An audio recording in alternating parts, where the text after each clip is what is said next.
You're listening to GotTechED, the podcast with your hosts, Eric Geis and Nick Johnson.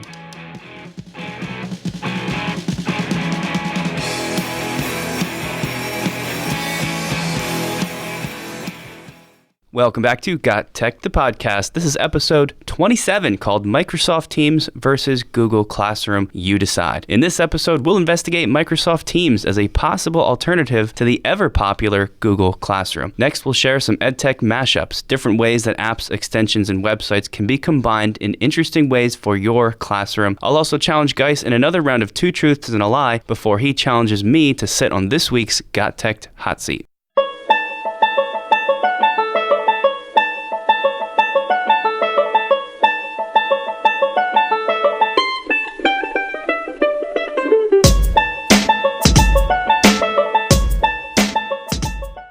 Guys, how you doing today? I'm living the dream. I am officially on the mend from a cold that I've had for pretty much all of 2019. Yeah, I know. I feel like you've been sick a lot the past couple weeks, but it's that cold season. My wife's been sick for the past couple days too. I'm just praying that I don't get it myself. But we're here. We're doing it. We just got in off a nice long extended winter break with the help of a snow day. And I came across something interesting a couple weeks back that kind of has started this progression of discovery for me. And I figured I'd bring that to our first segment here. I'm not sure if you even know about this, but here's how the whole thing started. We were at a professional development together, and in one of the sessions, the presenter told us about this thing called Google Explore in Google Slides. Game changer. It's a game changer. If anybody doesn't know what this is separate from the main focus of what I'm going to talk about, but it's kind of how I got there. But it's awesome to know about just on its own. Google Explore is, if you're in Slides and you say you drop in a picture that you want to incorporate, when you copy paste in that picture, there's a little button that's going to pop up in the bottom right-hand corner of the slide, and has like a little star image, and it says Explore. And if you just click it, and when you click it, the Google template automatically starts suggesting formatting to use with that picture that makes it look really nice and really professional. It'll resize the picture for you, put it all up against like one edge of the frame. It'll suggest like colored text boxes, different fonts, and it makes your presentation look super nice, super professional, very neat, with like no effort at all. And this is kind of built for people that one is a time saver, but maybe you struggle making things look aesthetically pleasing. Now, I know no one else can see this, but basically Nick is pointing at me. I was waiting for you to step in there because, yeah, Geis is kind of that guy. Not everyone is good at making stuff look nice. Even if you do have a talent at it, it's time consuming. You got to resize the picture, blah, blah, blah. But this Google Explore thing does that automatically for you. So literally one click, I guess a couple, because you have to scroll to see their different suggestions. But it does it for you. It's amazing. It is pretty cool, and I got to witness this firsthand, and it makes me more, I don't know, I'm not as presentation challenged because I am horrible at that type of stuff. Yeah. I'm the idea guy. I give the ideas to Nick formats it, there we go. We've talked about it before, yeah, that's how the magic happens here at GotTechED, but with this, now I'm sort of cut out of the loop because you don't even need me. Yeah, you're obsolete. I'm obsolete.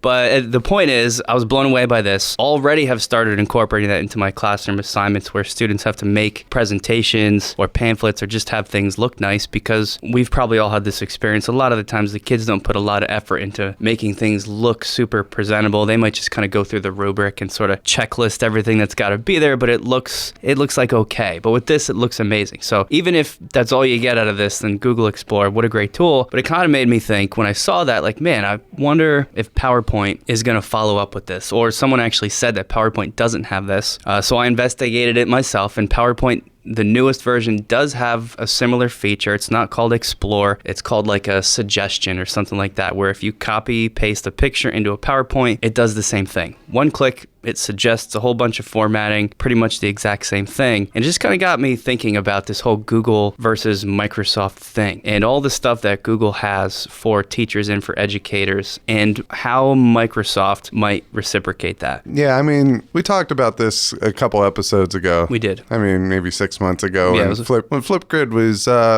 taken under Microsoft. So Flipgrid, in my opinion, is one of those tools that is like a wow factor. It took education to a whole new level. It enhanced lessons in so many ways. It's crazy. And I feel like that was Microsoft's first step into getting back into the race of educational technology, because Google has monopolized it with Google Classroom and all that stuff. But now here comes Microsoft acquiring Flipgrid, and now they're starting to come up with their own educational package, and it's kind of cool. And what I really, really like is Microsoft could have made Flipgrid something that you have to subscribe to, pay money to, but they actually did the opposite. They made it free to everybody. And I think that really showed their commitment to education and is really bringing them back into the game. Yeah, well, I think they're part of the Flipgrid thing was them making a big push to get some of this educational technology, get a foothold in this ed tech universe. So I went all the way to the top. I was like, okay, what's like the most extensively used thing, or if not most extensively, just like the biggest and best thing that Google has to offer education? That, of course, being Google Classroom, kind of this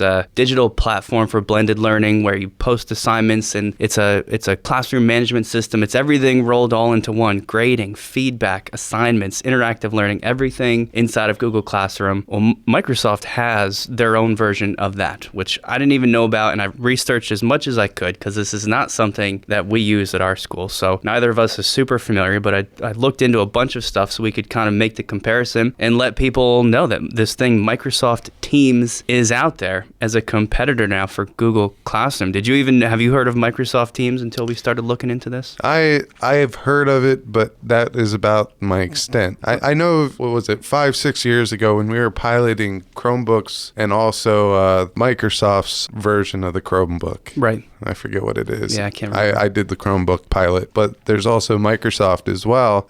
When we were piloting those, it wasn't even close. But now that I have a couple buddies that are Microsoft certified and all that, and asking them, and my one buddy is actually Google certified, Microsoft certified, and he has like 9,000 little digital badges on his site as well. If there's a coach out there that you could be, or a badge that you could get for a certain technology and education, he has it. So I asked him, and he was like, Microsoft has come a long way. Yeah. And it's not just what's next, Google. It's also now, all right, so what's Microsoft going to do that's comparable or takes us to the next level? And I think competition in this educational realm is going to be awesome for educators and students, because they're going to push each other to have the next best thing. Absolutely. Yeah. I mean, you can kind of see already some of the stuff that Microsoft Teams has. It's definitely mirroring a lot of the stuff that Google has developed. So yeah, it's exciting to see some of the back and forth that these two companies will have, kind of pushing each other. Microsoft Teams, first of all, this is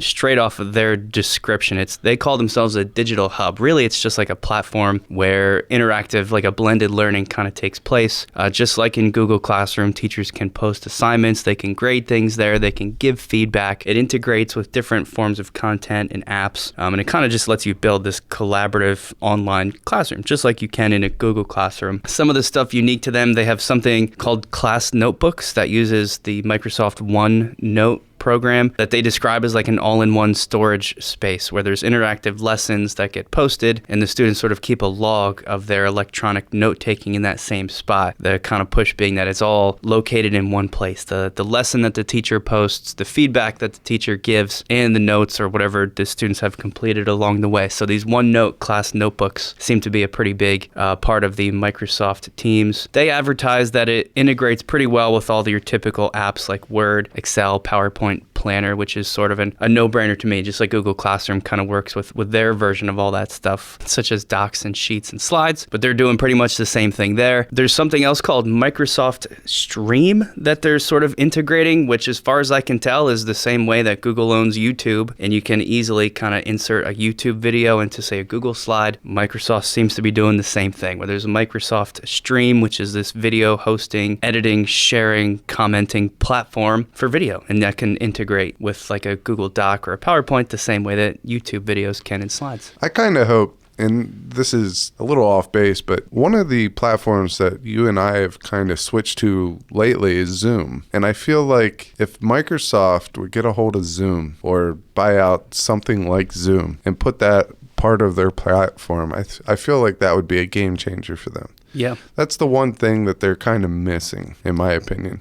I agree with you, and it's funny you say that because one of the things I saw, and I haven't tried this specifically, so I'm not sure exactly how it works, but it did say on one of the sources I was looking at that one of the user features for Microsoft Teams is they will have built-in video conferencing, but using Flipgrid actually as a platform, which, like we just talked about at the beginning, was a purchase of theirs from 6 months to a year ago. I'm not sure how that's working for the video conferencing, but maybe they're seeing the same thing and kind of taking it down that direction too. Yeah, I mean, I just feel like that is something that's an area that they could improve upon. I mean, Google has their issues with that sector as well. I mean, with Hangouts, kind of going away. Is it going away? We don't know. They said that it was going to go away. Oh, did they? I must have missed that. For a long time. All right. And now, but there was going to be something else in its stead. But, I just feel like that area on both platforms, if one of those two would buy out Zoom, I feel like that platform would be ahead of the other, because I feel that's where we're going in education. That Zoom or some type of conferencing that's easy to get onto, reliable, it brings experiences into the classroom. For example, there's a program called Skype a Scientist. Okay. So Skype has that. But basically, you get in contact with a scientist that comes into your classroom virtually and talks to your students. Well, let's get the same thing going on Google. Let's get the same thing going on Microsoft, but make it more seamless. I mean, right now, I feel like audio could be a little better. Video could be a little better. The types of tools that you have while using both of these platforms could be better. Yeah, well, they need like a build like Google Hangouts, but just one that's a little more stable, that we know is going to be around for a while, that works well with good quality video and audio would be awesome and a game changer. So maybe that's Microsoft's plan with Flipgrid. They got a bunch of other stuff that kind of, like I said, it mirrors a lot of the Google Classroom things. Something called School Data Sync, which automatically creates student profiles based on roster data that a teacher can access and kind of use for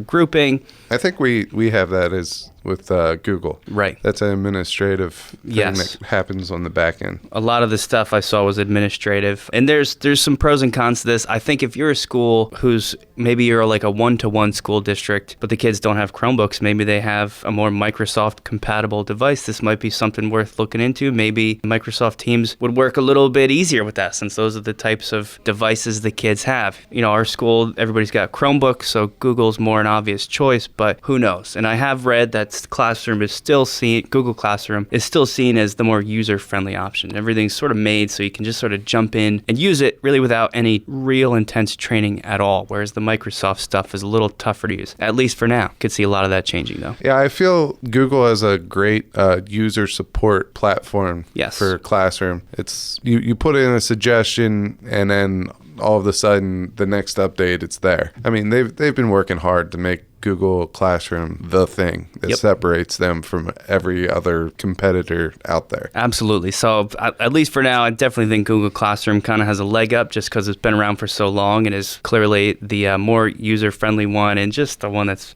people are more familiar with. But it's exciting to look ahead to the future and maybe see Microsoft Teams challenge Google a little bit. And really the educators and the students are the ones that are going to benefit because we just get to use all the cool new stuff.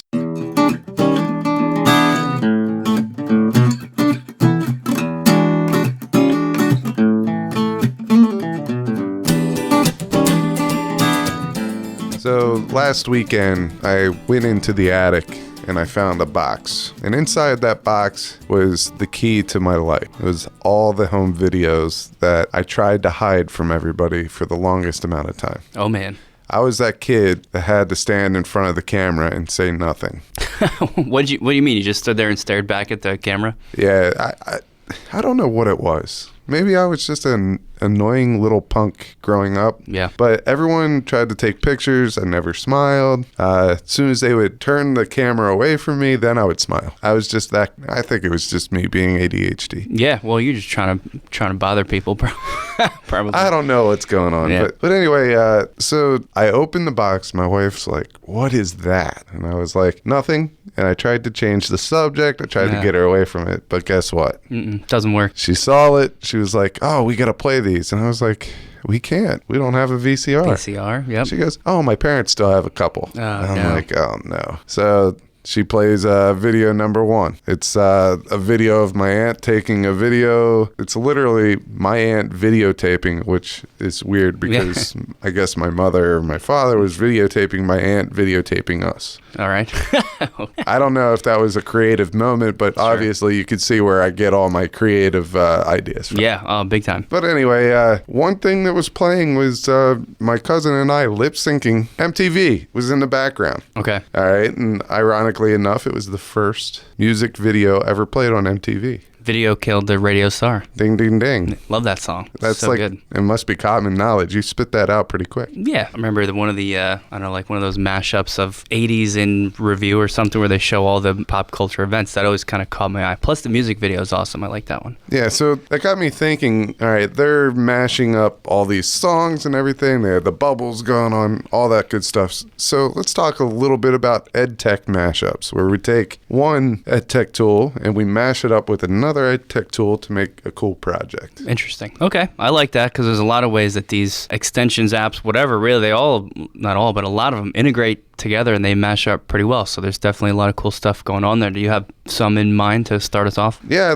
What was actually making me think of this, other than watching these embarrassing home videos, was the fact that in a podcasters group on Voxer, we were talking about student podcasting, and we were talking about all these different platforms that everyone uses to get an audio file pushed out into the classroom as a learning tool. So I was thinking mashups. So for example, and I don't want to go too much into this because I know that, there's many examples out there, but if you take WeVideo to be your end game for our podcast. So what I did was I uploaded a kind of like the cover art for a podcast, and I throw that in there and I stretch it to be the length of the audio. So how do we get the audio in there? There's an online platform called Vocaroo, which we'll put in the show notes, that you could use to record audio. You could use Twisted Wave to edit it, and this is all on Chromebooks. Because that was the hardest thing, was to get programs and apps and stuff that work on Chromebooks. Right. If not, I would just use Audacity for everything. So we're making a podcast here that is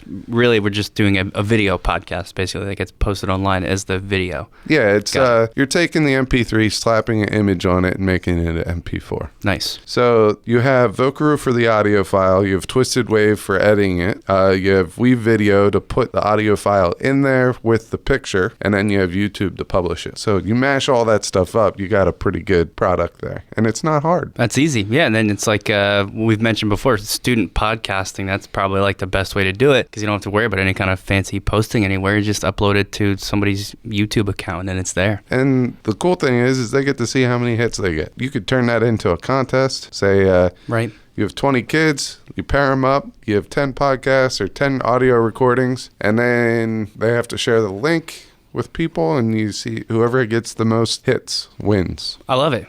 Here's another cool one too, and this is something we bring up from time to time. One of the best extensions out there, Equagio. Equagio has a cool new, I don't know how new it is, but it's one of their newer applications where there is now an Equagio app that you can download on your phone. It's called Equagio Mobile. So that's kind of a mashup because it's mashing up with your personal, your cell phone, and it's an app you can use. If you don't know Equagio and you are a science or math teacher, first of all, you got to get it because it's amazing. It allows you to really easily create in like a Google Doc or a Google Slide. It lets you write or type equations in a really professional way. Super easy. It's got a talk to text feature where you just speak into the microphone whatever equation you want it to write, and it automatically drops that into the Google Doc or whatever you're doing. There's a handwriting feature where you draw with your finger on the screen and it turns that into a professionally typed equation. Well, now you can do all that as a mashup just using Equagio Mobile on your phone. So it takes all that stuff, open up Equagio Mobile. You can use the phone touchscreen to draw out an equation. It types it up automatically for you. Use your phone's microphone to talk and it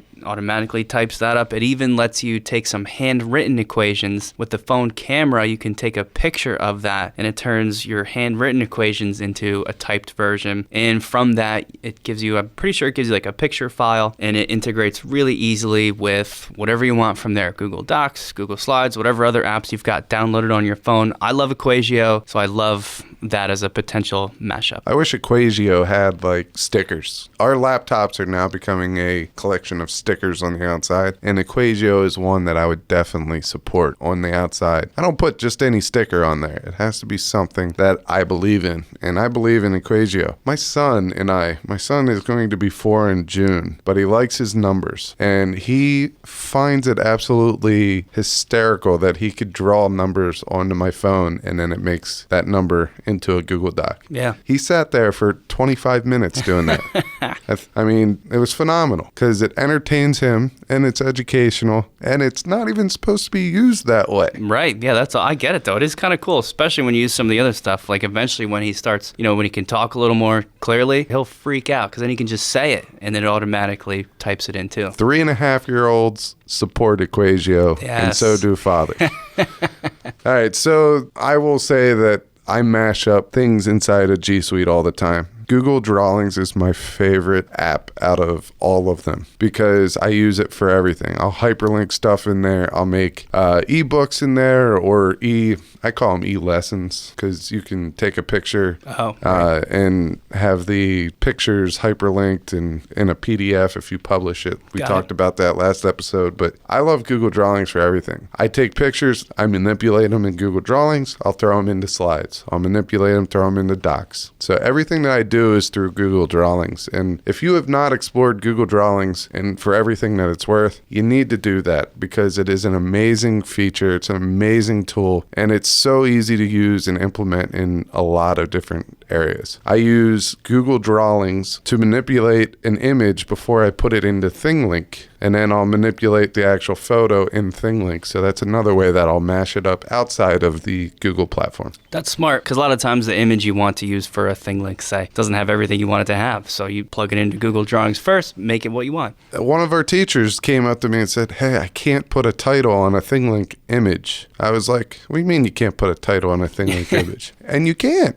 We tried for a while. We could not put a title there. So when students go to that ThingLink, they're seeing the picture, but there's no title. So what did we do as a workaround? As a hack, we put the image into Google Drawing and we put a title on it. And then we put it into ThingLink and boom, it has a title. And it's doing everything that you want it to do in ThingLink. So it's like easy, free image editing that anybody with Chrome can do. So I got one more too that I thought was kind of cool. I thought I'd talk to the PE teachers out there just for a second because there's so much cool stuff technology-wise that you can use to keep track of physical fitness and just overall health these days. And kind of one of the most common ways that people do that, of course, is through the Fitbit. I used one for a while. I kind of stopped for whatever reason, but it's just such an easy way to sort of get a constant read on yourself and what you're doing over the course of the day to try and be healthier and better and stronger and just live a better life overall. And there's also tons of other different apps you can use to keep track of similar things. One that I use if I'm going for a hike or a bike ride is called Strava, Strava, that kind of keeps track of where you go, keeps track of your mileage, how fast you went, even shows you like elevation maps. It's pretty cool. Other things that I've used and that I've heard about, FitnessPal is an app on your phone that actually lets you scan the barcode of any food you eat and it automatically keeps track of how many calories must have access to some kind of database because it knows, in that food there's this many calories, and it just kind of keeps like a daily counter for you. I love Fitbit. I love knowing how many steps, but FitnessPal is more amazing. My thing. Yeah.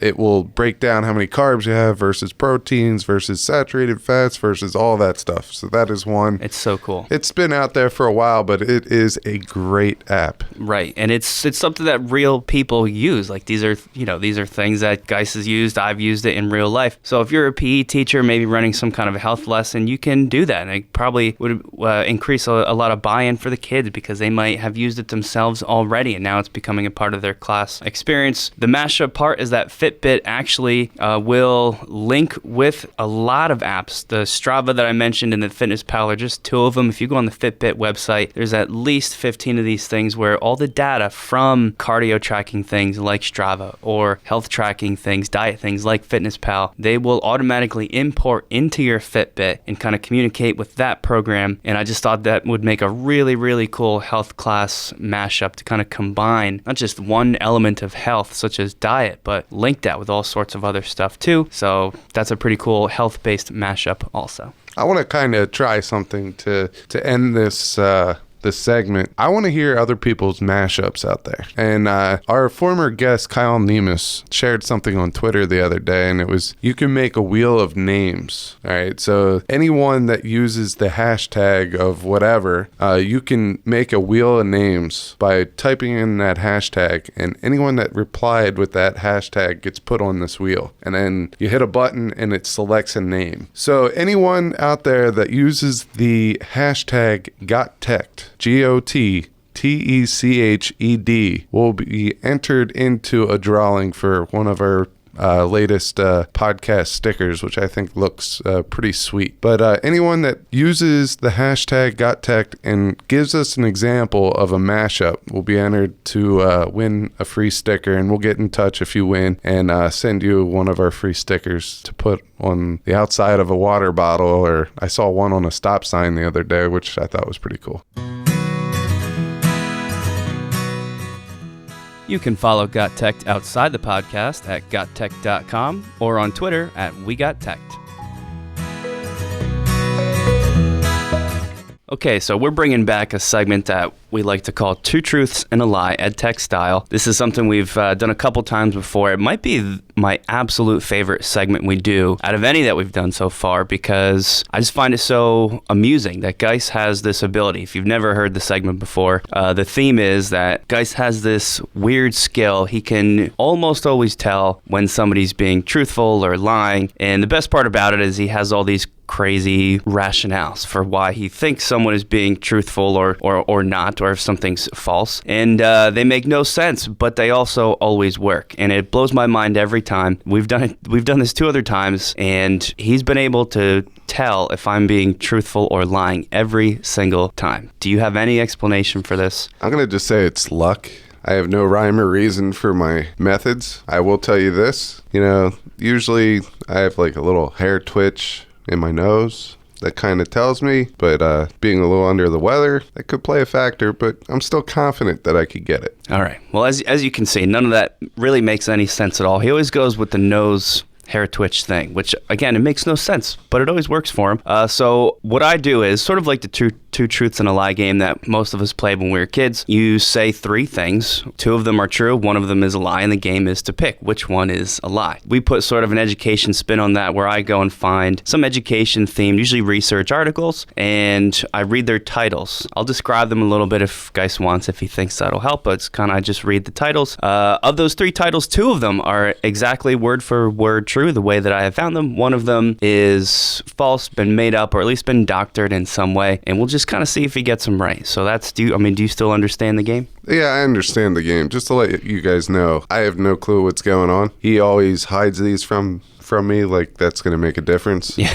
One of these times, it's going to catch up to me. I'm going to get it wrong, but you just got to have faith. Yeah, I think this could be the time, because like I said, you've gotten the past 6 correct back to back, so I don't know how long that can keep up for, so maybe this is the time. You do have to refresh my memory, though. Do you want me to read these one at a time and you guess as I go, or do you want to hear all 3 titles and then decide afterward? I want to hear all 3. I mean, I'll probably give you some banter along the way. But yeah, all right. So we'll read all 3 titles. Here's the first one. The title is Mandarin Chinese could help us understand how infants learn English. Okay. Very strange. Think about that. Mandarin Chinese and English. Weird. I wish I could phone a friend on this, because we do have a Mandarin class now. That's true, yeah. So that one kind of struck me as bizarre. Mandarin and English. Anyways, that's the first one. The second one, low-income boys' inattention in kindergarten associated with higher earnings 30 years later. Hold on.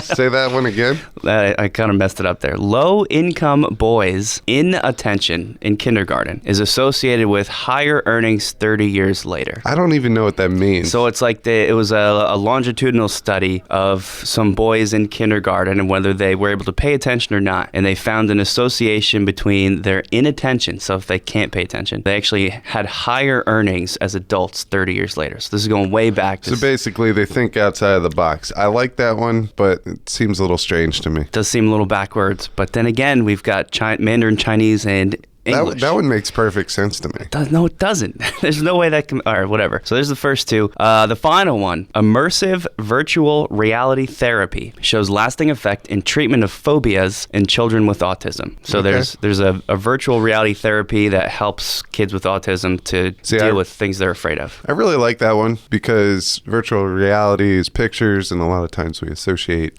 certain forms of autism as being very picture relatable. So that one kind of makes sense to me. I just wonder about the sensory of the goggles on the face. That's true. Kids with autism have issues with that sensory piece, but maybe could be helpful if done the right way. So here's a quick recap while you make some of your final decisions. Mandarin Chinese could help us understand how infants learn English. Low-income boys' inattention in kindergarten associated with higher earnings 30 years later. And immersive VR therapy shows lasting effect in treatment of phobias in children with autism. So what are you going with? I will tell you this. I do like the third one. If it is false, I still would like to try it. Okay. I think we have a lot that we can do to try to help out that population a little bit. So I'm going to say that's true.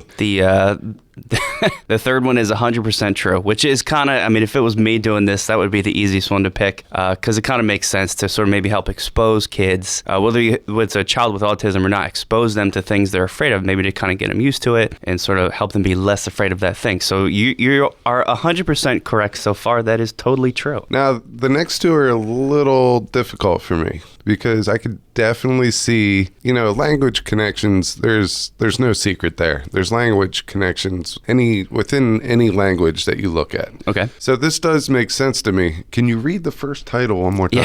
Yeah, of course. Mandarin Chinese could help us understand how infants learn English. All right. So the word there is could. It's not very definitive. So I'm going to say that one is also true. The second one just doesn't sit right with me for multiple reasons, and I feel like this is one that you just changed a word in the title, and that's what made it false. Do you look at these ahead of time?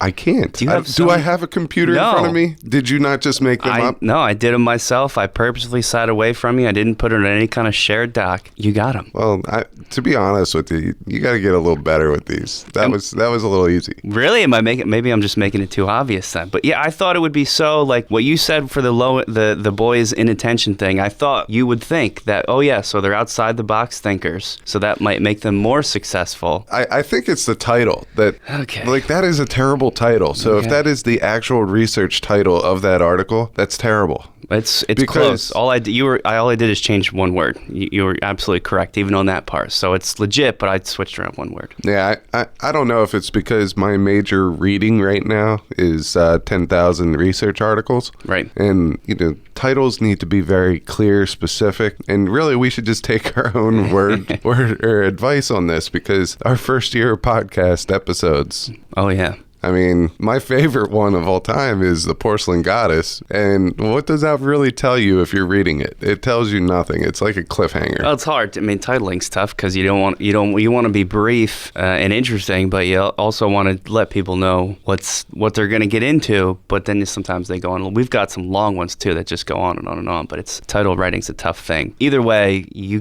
somehow got all three of these again. You're now 9 for 9 correct choices. It's unbelievable. Well, I don't know. I don't know what to say here. I just want to, I feel like I should do some type of a victory speech here and go on for it. But I just want to say that I want to thank you for choosing articles that resonate with me a little bit. All right. Well, next time I'm going to have to get a little more creative and try and, I don't know. I thought these were tricky, but maybe not. So just a quick recap, just so everybody knows what these articles are actually about. The false one was the one titled Low Income Boys Inattention in Kindergarten is associated associated with higher earnings. The word I switched was higher. The actual title is just lower earnings. It was a longitudinal study where they just looked at boys in kindergarten. The ones that could not pay attention very well ended up actually with lower earnings 30 years later, which is what seems a little more obvious to me. But like I said, I thought that might throw you off. It apparently did not. That makes the other two articles totally true. Mandarin Chinese is helping us understand how infants learn English. It's a study just about subjecting non-native Mandarin Chinese speakers to some of those words, and they're sort of studying the brain patterns in those kids to see how different parts of the brain light up in response to those sounds. And it's kind of the interesting part, I guess, is that it's helping researchers understand how you, as a child, how you learn language to begin with, even if it's not your native tongue. And then the last one, which was also true, immersive VR therapy shows lasting effect in treatment of phobias in children with autism. Like you said, they have some kind of VR goggles, put it on there, and it can sort of expose the person to whatever they're afraid of to kind of help get them used to it. So some interesting stuff out there. All these, by the way, are from a website called ScienceDaily.com. Science Daily is an awesome website. They have research articles, tons and tons, more than I've ever seen, on a huge variety of topics. Just some of their larger topics are health, tech, environment, society, and they even have a category called quirky, and it's just full of really cool, interesting stuff that actually a lot of the times you can make appealing to your students as well. I love Science Daily. Science Daily is a good one. So go check it out, and we'll bring back Two Truths and a Lie in a future episode to see if I can finally stump Geis. So stay tuned.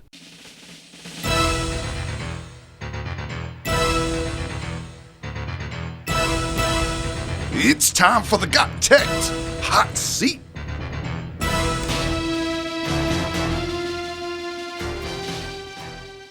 So since we do not have a guest today, and this was kind of strategic on our part because of the long break and everything and me being under the weather, we are going to put Nicholas Johnson. We're going to put Nick on the hot seat this week, and I'm going to throw some tough stuff out at Nick. I'm going to give him 7 questions or prompts. He's going to give us answers without explaining anything back, and then I get to ask him a couple follow-up questions to have him elaborate on a couple of the answers that he gave. I gotta say, this is a stressful spot to be in, and I kind of feel bad for our guests now because I'm having all these things thrown at you. It's a little bit tough to come up with something on the spot. So when we actually have our guests in studio, I have a butt warmer that plugs into the wall, and it's like this little cushion, and Nick is now on this little cushion. I feel it. Extreme heat. All right, so let's go. What do you got for me? What are my hot seat categories? All right, here we go. We'll start with number 1, Canva or Adobe Spark. Oof, tough one right off the bat. I gotta go Canva for that. Number 2, Google Sites or Weebly. Easy choice for me on that one, Google Sites. Number 3, favorite ed tech tool that is a non-extension. Okay, see, now that's tough because we do so many extensions now. As a science teacher, chemistry teacher, I'm gonna have to go with a website this time, the PhET, P-H-E-T, simulation website. Number 4, favorite podcasting tool. A lot of podcasting tools. I gotta go Audacity for that one. That's our audio editing tool. It's awesome. Number 5, favorite formative assessment tool. It's a new one for me, but I'm obsessed with it. It's called Go Formative. Number 6, 3 favorite extensions. So many. Definitely Equagio has to be in there. It's already come up once this episode. So awesome. Bitmoji, just because it's so fun, and Extensity for the organization that it brings to my Chrome browser. Number 7, and the last one, your favorite educational game. Gotta be Smarty Pins. Love that Smarty Pins with Google Maps. All right, so there he is, Nick Johnson, his 7 answers on the hot seat. Are you relieved that that part is over? Yeah, I feel like that's the harder part, and I'm actually kind of happy with my selections there. I'm just now a little bit worried about what you're going to ask me about them. Well, one thing that has to be tough is the fact that you don't get these prompts in advance. Yeah, well, that's what I mean. Like, what if I couldn't think of an ed tool non-extension? It would be so embarrassing. Yeah, that limiting factor there that really narrows it down. But no, I like all my choices. So all right, so the first thing I kind of want to talk about, and this is one thing that we have debated before, not on the podcast, but Canva versus Adobe Spark. Sure.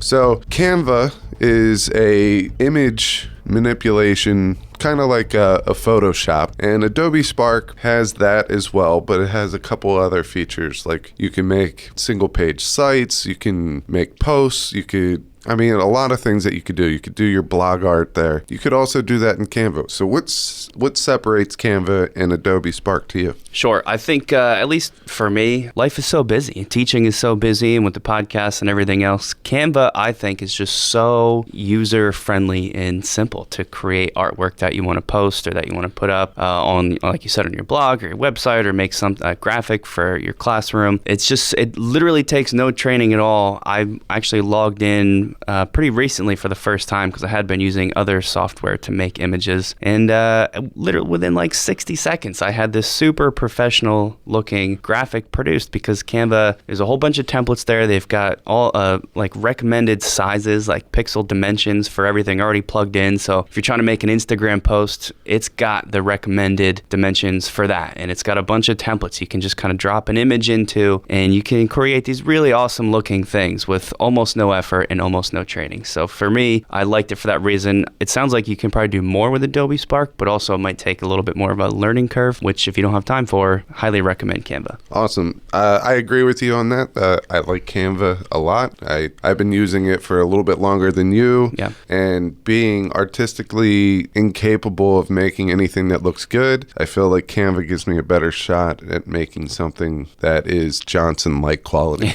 Very true. All right. So the second thing, I want to skip down to your favorite formative assessment tool. I think you said Go Formative, which I've never used. Yeah, this one is so awesome. I think we did a battle royale with this, maybe, or I know it came up one other time, but it's totally worth mentioning again. I like it because you can have the kids respond with their Chromebooks or their phones to a question that you post, and they just use like a URL address to respond, and it kind of populates all their answers on one screen, so you can project it for the whole class to see. And I know there's a lot of formative services that do that. What I really like about Go Formative is that they can respond with handwriting, which is great for me because a lot of times in chemistry we're working at a problem, solving, using math, and just to pop up an answer from the whole class isn't super helpful. It's usually more about the work. How do you do it? So with Go Formative, they can write with their finger on a touch screen and actually send all of their work up to one populated screen, and then as the administrator or the teacher, I can kind of click through and show everybody's work all at one time, or kind of click on a couple good ones, enlarge them to show some different ways that students have solved this. I like to think about it as how we've all had students go up to the board to show their work, but now it's not just calling out one or two kids. You can get everybody's work up there, and it takes like almost no time at all. So Go Formative. I think I would like to use that with a class of like 18 or 24, where you could divide students into 6 or 8 groups. Yeah. And you assign them a problem, and then they have to first project it up onto the screen, but then go through how they solved it. I think that will help a lot of other students really get down, the way to do it. That way, anyone that was confused can follow along, and hopefully, you get some neurons and firing, and it makes connection. All right, so let's go down to the last one, which was your favorite educational game. You had a lot of games out there that you could have picked. Yeah, I don't know why. I always kind of go back to Smarty Pins. I don't use it a whole lot in my chemistry class for obvious reasons. Smarty Pins, if you don't know, uses Google Maps, and it kind of poses you a question about usually geography related, but there's history thrown in there too. Sometimes science, if it brings up like a famous scientist or where they were born. And the game is using Google Maps. You have to click and drag and drop these little pins to the location on the map wherever you think the answer would be. Like it might say Albert Einstein was born in this, whatever city, and you have to sort of drag the pin. I just like it. I don't even know. I use it one time in my chemistry class, but I just sort of play this sometimes on my own if I'm bored. And I always recommend it to the kids if we have a little bit of downtime. Smarty Pins is always one of those things I'll throw out there. I think if you are some kind of a social studies teacher, there's probably some pretty cool ways you could build in this game. Plus, it uses Google Maps, which is super common. Everybody knows how it works, what it looks like, and it's just a fun game. See, I'm going to throw this out there, and I just thought of this like right now. All right.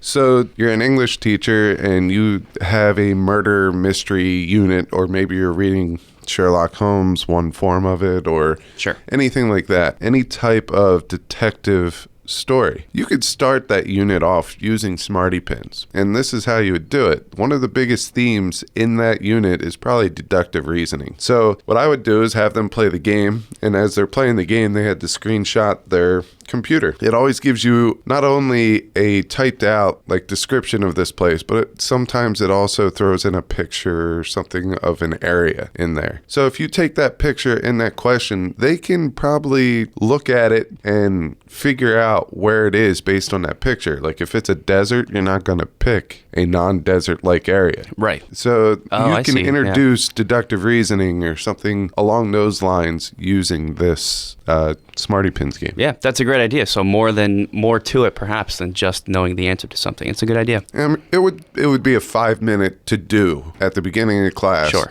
And then you can kind of explain deductive reasoning after they played that game. Yeah, I love it. That's an awesome application. All right, so Nick Johnson, you are now officially off the hot seat. How do you feel? I feel good that it's all finished, but it was fun. All right, so maybe next time we'll throw me on the hot seat. Does that mean I get to ask my own questions? No, that means I get to ask you the questions. And I got to sit on the heater cushion. All right, until next time, make sure that you follow us at GotTech.com and on Twitter at WeGotTech.